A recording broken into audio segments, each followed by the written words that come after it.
Ang mundo ay nasa bingit ng pinakamatinding tensyon sa kasaysayan ng mundo dahil sa umatikabong pag-aaway-away ng mga bansa ay dito lumilitaw ang mga superpower ng mga bansang may kakayahan na sirain ang buong mundo sa pamamagitan ng nuclear war. At naghahanap ang bawat bansa ng pinakamaraming resources para gumawa ng pinakamalakas na weapon laban sa kanilang mga kalaban ng mga bansa. At napakahalaga ng lithium sa pagpapagawa ng pinakamalakas na armas ang nuclear weapon. At dahil dito, nauubusan na ng resources ang ating mundo. Kaya nga naman naghahanap ang mga bansa ng maraming resources ng lithium upang minahin ito at gawing nuclear weapon.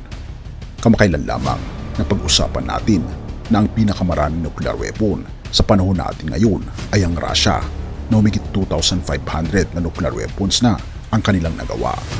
Habang sumusunod naman ang United States of America at ganon din pumapangatlo ang China. Ang China sa pagkakataong ito ay naghahanap ng napakaraming lithium reserves at nasumpungan nila ito sa Serbia. At isang artikulo ang nagsasabi na may malaking potensyal ang China na minahin ang lithium reserves ng Serbia. At ito ay pinaglalabanan ng Europa at China. Bagaman mayroong malaking lithium reserve ang Serbia, nanatiling hindi ito na-exploit at may pagnanasa para sa potensyal na pagmimina. Iminungkahi ng Pangulo na nagdudulot ng pag-aalala sa environment ang pagmimina sa Serbia. Nag-uusap ngayon ang China at Serbia. Ngunit sa kabilang banda, nag-uusap din ang Europa at Serbia dahil gusto nila na minahin ang lithium sa Serbia.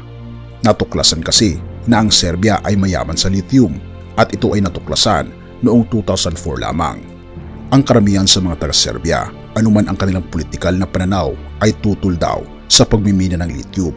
Nakikita nila na maaring makakuha dito ng malaking pera.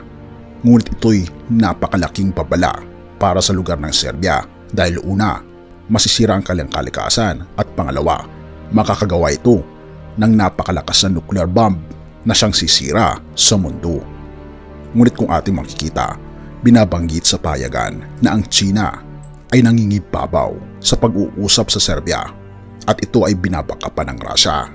At kung magkagayoy, ito ay isang malaking threat para makagawa ng mas maraming nuclear weapon ang Russia at China laban sa United States of America, Europa, ang NATO at maging ng buong mundo. Kaya naman, ito'y dapat bantayan ng Europa at ng United States of America dahil ito'y isang malaking threat hindi lamang sa Serbia kundi sa buong mundo. John 16 verse 33, sinabi ko ito sa inyo upang kayo magkaroon ng kapayapaan sa pakikipag-isa sa akin. Magdaranas kayo ng kapighatian sa mundong ito, ngunit tibayin ninyo ang iyong loob na pagtagumpayan ko na ang sanlibutan. Kaibigan, ang ating Panginoong Diyos ay napagtagumpayan niya na ang lahat. Nawa ay humiling tayo sa Kanya ng kalakasan. Salamat kaibigan sa iyong panonood at tayo manalangin. Ama naming banal makapangyarihan naming Diyos, kami po'y lubos na nagpapasalamat sa inyo pong pag-ibig sa amin. Tulungan kami Panginoon na makita ang iyong pong plano sa bawat isa. Gabayan Panginoon ang bawat bansa na nawa po'y hindi magkaroon ng nuclear war. Salamat Panginoon sa inyo pong pag-ibig at patawarin po kami sa lahat ng aming pagkukulang at pagkakasala sapagkat ito ay aming samot hiling sa matamis na pangalan naming Panginoon Jesus. Amen.